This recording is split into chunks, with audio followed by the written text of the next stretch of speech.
আমরা কেন আল্লাহকে দেখতে পাই না? মানুষের পক্ষে কি আল্লাহকে দেখা সম্ভব? আসসালামু আলাইকুম ওয়া রাহমাতুল্লাহ।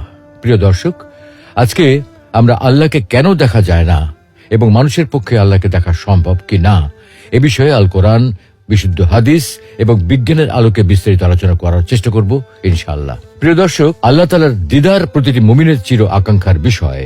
সবাই আমরা সচক্ষে আল্লাহকে দেখতে চাই। নবী, রাসূল, আল্লাহ সকল প্রিয় বান্দা সকলেই নিজ চোখে আল্লাহকে দেখতে চায়। যে আল্লাহর জন্য এত সিজদা, এত আনুগত্য, এত ভালোবাসা, সেই আল্লাহকে না দেখতে চায় কে? তাই মুসা আলাইহিস সালাম নিজ চোখে আল্লাহকে একটি বার দেখার আকুতি জানিয়েছিলেন।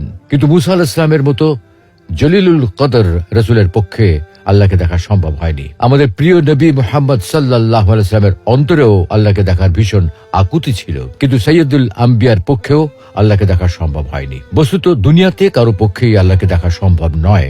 আল্লাহকে দেখা সম্ভব না হওয়ার কারণটা কি?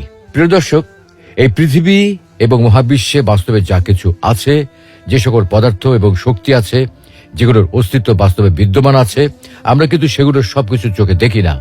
অথচ সেগুলো বাস্তব সত্য এবং সেগুলোর উপস্থিতির কারণে আমাদের শরীর ও জীবন নানাভাবে প্রভাবিত হয়।